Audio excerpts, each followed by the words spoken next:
30,000 का बिल, इतना ज़्यादा बिल मैं कैसे जमा करवाऊँगा। ऐसा करता हूँ, छोटे साहब जी से बात करता हूँ, शायद वही मेरी कुछ मदद कर दें। साहब जी, साहब जी, हाँ बोलो, क्या बात है। साहब जी, मेरा बिल 30,000 रुपये आ गया है, मेरी कुछ मदद ही कर दें। तेरा बिल 30,000 आ गया तो मैं क्या करूं, और मैं तेरी मदद क्यों करूं। वो कुछ दिन पहले तो भाई ने तुझे तनख्वाह दी है। साहब जी, अगर आपने मेरी मदद नहीं करनी तो फिर मेरा ये मोबाइल रख लें और मुझे 30,000 रुपये दे दें ताकि मैं अपना बिल भर सकूं। ओए तूने मुझे पागल समझ रखा है। बा मुश्किल ये 10-12 हज़ार का है और तूने 30,000 रुपये मांग लिया है। साहब जी, आपकी मेहरबानी होगी, आप ये मोबाइल रख लें, बाकी पैसे भी मैं आपको थोड़े थोड़े करके दे दूंगा। जाओ जाकर इसे किसी मोबाइल शॉप पर बेचो, मैंने तुम्हारे मोबाइल का क्या करना है। गया था साहब जी मोबाइलों वाली दुकान पर, उसने भी इसका रेट बहुत कम लगाया है। तो मैं क्या करूं, जो तुम्हें तनख्वाह मिलती है ना उसी में गुजारा किया करो। एक तो तुम गरीब लोग बड़े अजीब होते हो, अपनी औकात से बढ़कर खर्चे कर लेते हो, बाद में मांगना शुरू कर देते हो। साहब जी, 20,000 रुपये मेरी तनख्वाह है, मैंने क्या औकात से बढ़कर खर्चे करने हैं। 30,000 रुपये बिल आ गया है, अब आप ही बताएं मैं गरीब आदमी क्या करूं। ओए चुप कर, ये सब तुम लोगों के बहाने होते हैं मालकों की जेब से पैसे निकलवाने के।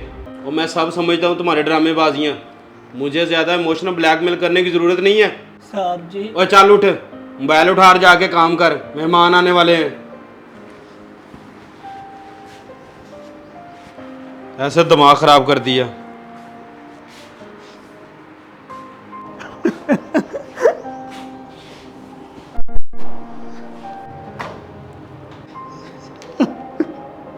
अरे जुबैर, अरे सब खैरियत तो है या इतनी गर्मी में क्यों बैठे हो, और ये तुम रो क्यों रहे हो?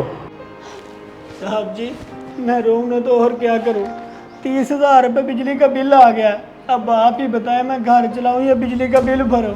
अच्छा तुम परेशान नहीं हो, मेरे साथ अंदर आओ, अंदर बैठ के बात करते हैं। मगर साहब जी वो, अरे अगर मगर को छोड़ो, तुम आओ मेरे साथ, आओ आओ बैठो। और तुम फिर बिल उठा के भाई के पीछे पीछे आ गए हो। एक बार तुम्हें समझ नहीं आती, बड़े भी कोई ढीठ किस्म के इंसान हो। सर ये क्या कर रहे हो, किस तरह बात कर रहे हो तुम? अगर कोई इंसान परेशान हो तो उसकी परेशानी सुनी जाती है। जुबैर बैठो तुम। अरे नीचे कहाँ बैठ रहे हो, ऊपर बैठो।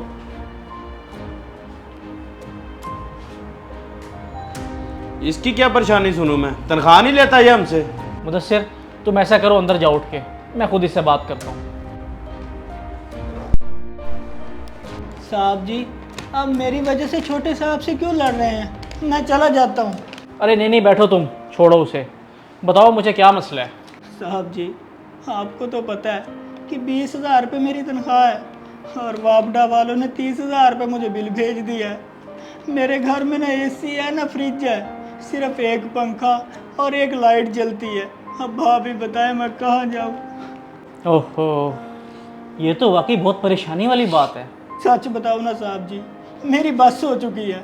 मैं तो आज अपना ये मोबाइल भी बेचने गया था, लेकिन इसका रेट भी सिर्फ 10,000 रुपये लगा। दिल तो करता है कि मैं खुदकुशी कर लूँ। इस मुल्क में गरीब आदमी के पास इसके अलावा और कोई हाल नहीं है। तुम सही कह रहे हो, इन बिजली के बिलों ने गरीब आदमी को कब्र में उतार के रख दिया। मैंने अच्छे खाते पीते घरानों को इन बिजली के बिलों को हाथ में पकड़े रोते देखे।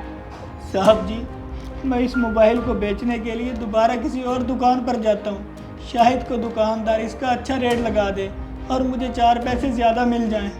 तुम्हें ये मोबाइल लेकर कहीं जाने की ज़रूरत नहीं है। तुम ये बिल मुझे दो और तुम अपने घर जाओ।